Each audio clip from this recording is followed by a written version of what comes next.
축구 경기 중에 참 인상 깊은 경기가 하나가 있었는데 어떤 경기냐면 2014년에 있었던 월드컵 4강이었습니다. 이 월드컵 4강 2014년 월드컵은 어디서 열렸냐면 브라질에서 열렸어요. 그러니까 브라질 하면 뭐 지금도 우리 상식적으로 물론 세계 1위 지금은 아니지만 그래도 늘 뭐 세계 1, 2등 한다라고 늘 생각했던 나라가 브라질입니다.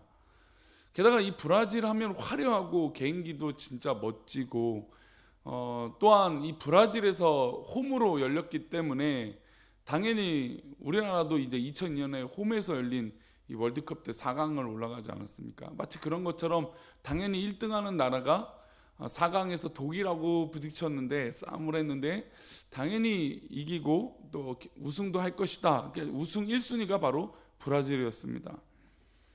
뭐 당연히 뭐 브라질 선수들의 기량은 탁월했고 세계 최고의 선수들도 있었습니다. 그런데 이 경기의 결과는 몇 대 몇인지 아십니까? 독일이 7대1로 이겼습니다. 그러니까 뭐 3대1, 뭐 2대1 왜 이렇게 막 아쉽게 진 게 아니라 그냥 일방적으로 독일에게 졌죠. 브라질 선수들의 화려한 계기는 그야말로 화려했죠. 그러나 화려한 뿐이었다는 것입니다.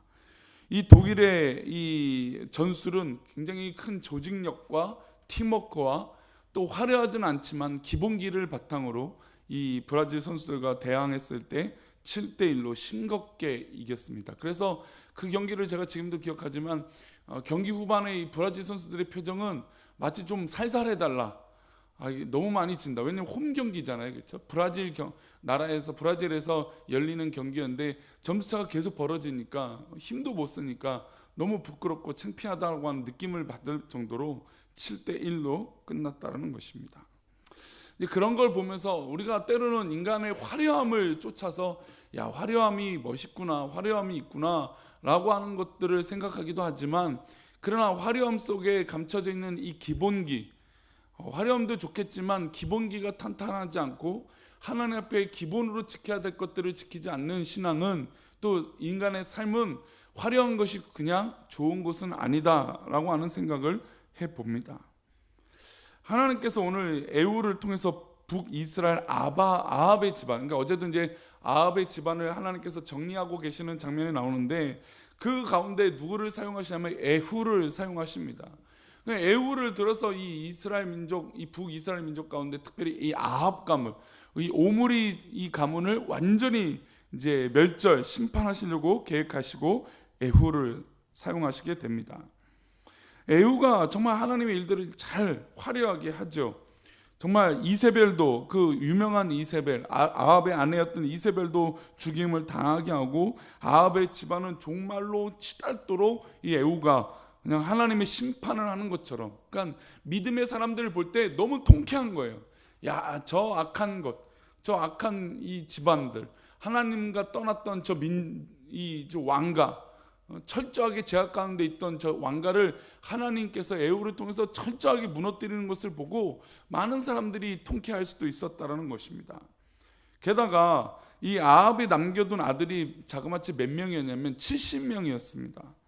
아합의 아들, 즉 왕자들이 몇 명이나 있었냐면 70명이다 보니까 아합 가문을 죽여도 결국 누가 왕위에 오를 수 있습니까? 그 70명 중에 왕이 오를 수 있죠.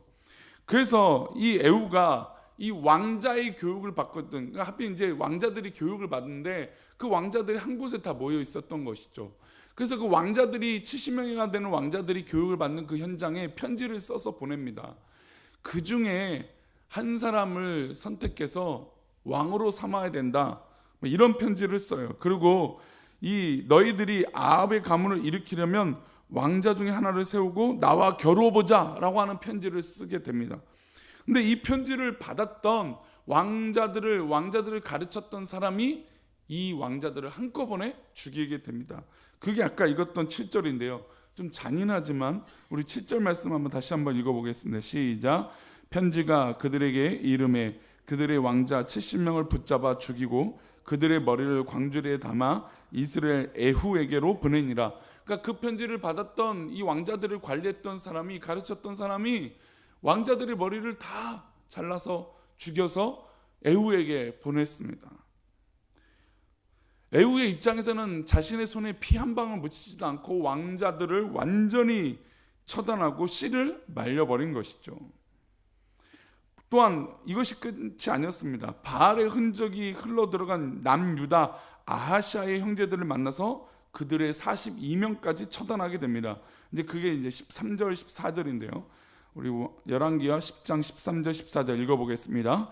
에후가 유다 왕 아하시아의 형제들을 만나 묻되 너희는 누구냐 하니 대답하되 우리는 아하시아의 형제라. 이제 왕자들과 태후의 아들들에게 문안하러 내게 가노라 하는지라. 이르되 사로잡으라 하매 곧 잡아 목자가 양털 깎는 집 웅덩이 곁에서 죽이니 42명이 하나도 남지 아니하였더라. 북이스라엘 아합의 집안을 쓸어버리고 아합의 혈연관계했던 혼인관계를 맺은 남유다 아하시아 형제들까지 깨끗이 정리하게 된 것입니다. 에후가 여기서 또 멈추지 않았습니다. 여기서 멈추지 않고 북이스라엘 안에 있는 이 바알의 제사장들, 그러니까 우상을 섬기는 이 왕가의 가문뿐만 아니라 이 우상을 섬기는 선지자들, 소위 그 제사장들을 정리하겠다고 생각을 했습니다. 그래서 꾀를 발휘해요.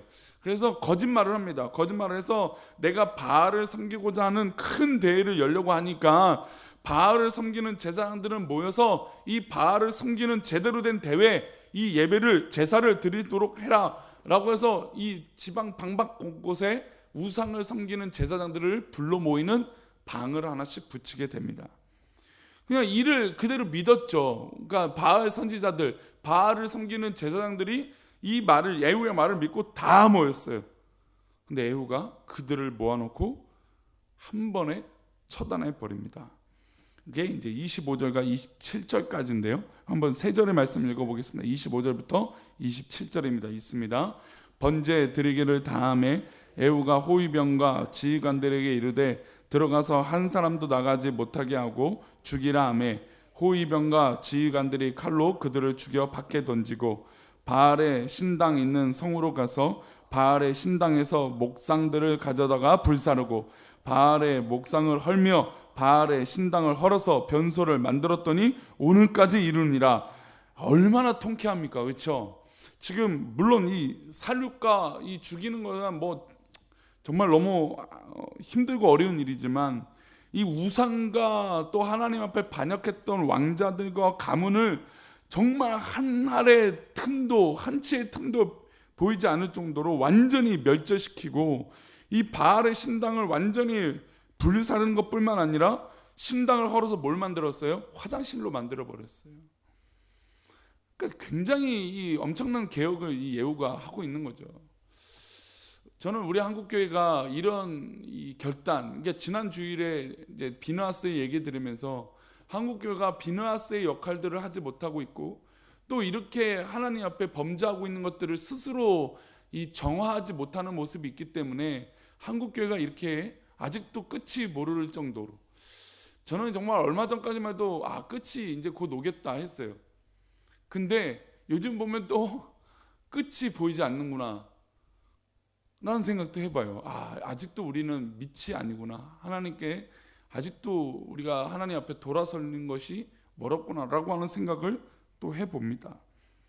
근데 어쨌든 이런 에후가 이런 엄청난 개혁을 완수하고 있잖아요. 참 멋있어요. 참 화려하죠. 누가 봐도 통쾌하고 이런 정말 결단력 있는 모습 너무 멋있잖아요. 그런데 이 에후에게 아쉬움이 하나가 남았습니다. 제가 서론에 말씀드리는 거로 정말 엄청나게 화려하게 그렇게 이 선수들을 가지고 있지만 결국에 이기지 못하는 결론이 나와요.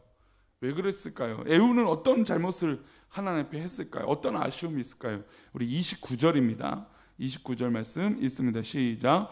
이스라엘에게 범죄하게 한 느밧의 아들 여로보암의 죄 곧 베델과 단에 있는 금송아지를 섬기는 죄에서는 떠나지 아니하였더라.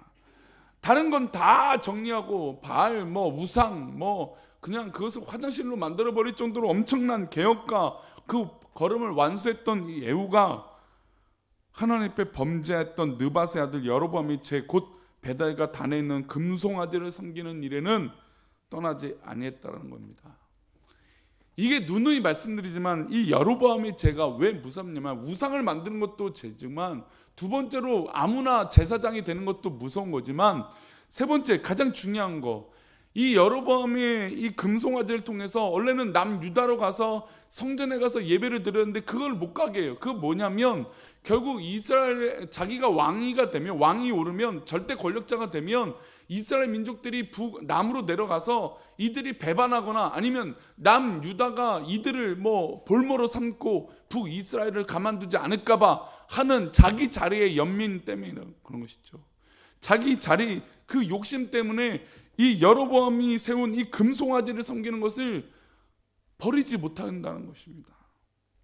아니 바알 선지자, 바알 우상들을 다 깨부셨던 이 에후가 결국은 자기 자리를 지키기 위해서 그 금송아지를 없애지 못하고 여로보암의 자리를 없애지 못했다라는 것입니다.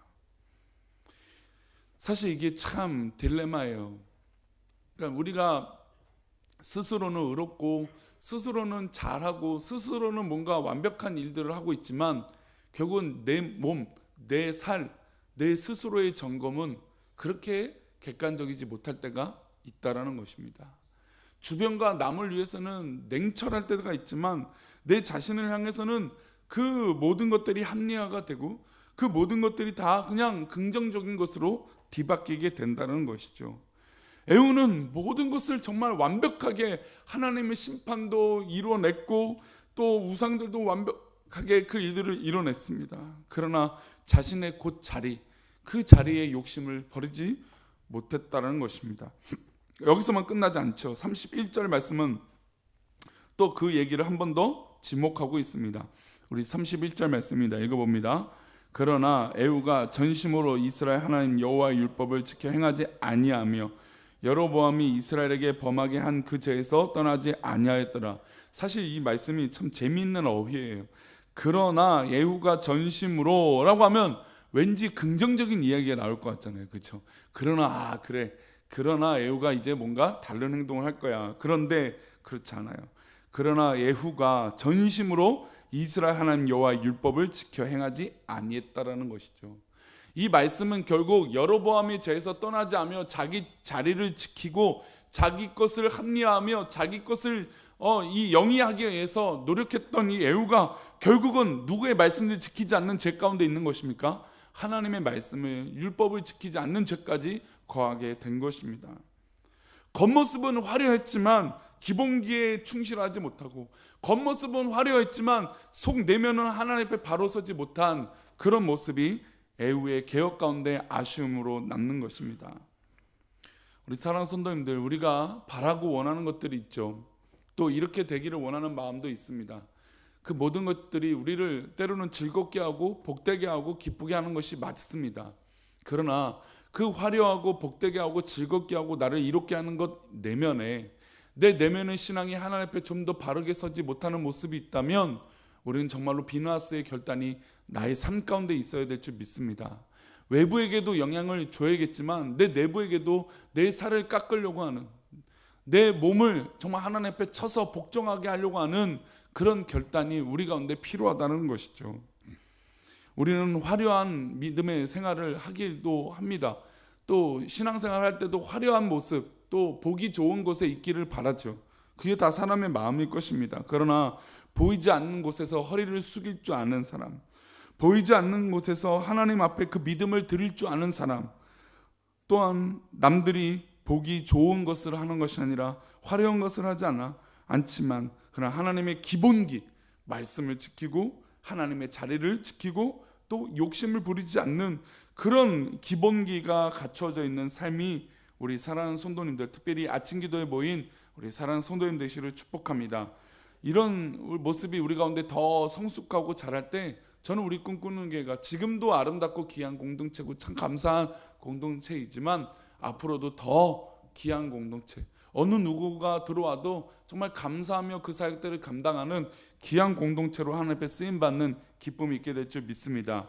우리 안에 있는, 또 내 안에 있는 하나님 앞에 바르게 서지 못한 것들을 칠 수 있는, 그런 정리할 수 있는 믿음이 우리 가운데 있기를 축복합니다. 또 우리 맥체인 성경 읽기표 우리 디모데 후서의 말씀 보겠습니다. 디모데후서 1장입니다.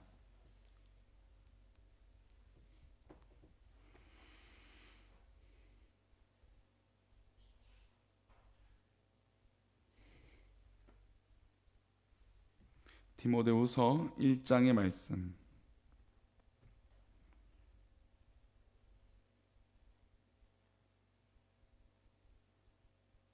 우리 디모데후서 1장 3절부터 5절까지인데요. 우리에게는 끝까지 하나님의 사역을 완수해야 되는 사명이 있어요. 그냥 적당히 하는 것이 아니라 끝까지 그 일들을 달려가야 됩니다. 그리고 우리 중심에 거짓이 없는 믿음의 모습이 필요하다는 것이죠. 그래서 바울 사도가 디모데에게 그 일들을 끝까지 달려가기 위해서 너희 안에 거짓이 없는 믿음이 필요하다라고 권면하고 있는 것이, 우리 3절 말씀 먼저 읽어볼까요? 3절입니다. 시작. 내가 밤낮 간구하는 가운데 쉬지 않고 너를 생각하여 청결한 양심으로 조상적으로부터 섬겨오는 하나님께 감사하고. 참 이게 디모데에게 밤낮 간구하고 가운데 쉬지 않고 너를 생각하는 청결한 양심. 야, 이런 기도하는 사람이 있다는 게 얼마나 감사한지 몰라요. 그렇죠?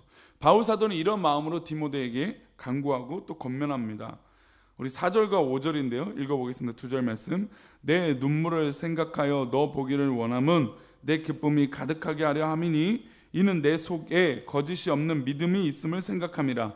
이 믿음은 먼저 내 외조모 로이스와 내 어머니 유니게 속에 있더니 내 속에도 있는 줄을 확신하노라. 바울 사도는 지금 디모데를 보고 싶었어요. 그러니까 디모데를 만나면 참 기쁘고 감사했어요. 그리고 디모데를 만나면 아들 같은 제자이지만 위로를 얻었어요. 왜 위로를 얻었냐면 그 디모데에게 거짓이 없는 믿음이 있기 때문이에요. 그러니까 나 홀로 싸우고 있던 이 영적 싸움이 나 혼자 싸우고 있는 것이 아니라 이렇게 거짓이 없고 순결한 믿음의 사람이 옆에 있으니까 힘이 되고 위로가 되고 이 일들을 완성하고 달려갈 수 있다라고 하는 확신이 서로에게 힘이 되고 도전이 됐다라는 것입니다. 그래서 바울 사도는 너 보기를 원했어요. 눈물로 생각할 정도로 간절히 보기를 원했어요. 그런 마음을 준 건 이 디모데 마음 가운데, 믿음의 모습 가운데 외조모 로이스도 있고 어머니 유니게 속에 그 부모님 어머니가 거짓 없는 믿음도 있고 그 거짓 없는 믿음이 이 디모데에게, 이 가족들에게 다 있을 것 같으니까 참 감사하다라고 하는 것입니다. 사랑하는 성도님들, 우리 믿음에 거짓이 있어서는 되겠습니까? 우리 믿음에 인간적인 것으로 포장이 되어서는 되겠습니까? 그렇지는 않죠.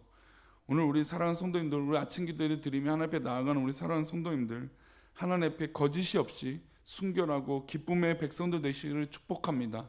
하나님이 원하시고 또 하나님 기뻐하시고 또 우리 주변 성도들이 기뻐하는 믿음이 참 거짓이 없구나, 참 복되구나라고 하는 그런 인정받는 기쁨과 칭찬이 또 하나님 앞에 그 복음의 사역들을 잘 감당하는 놀라운 은혜가 있기를 축복합니다. 기도하겠습니다. 하나님,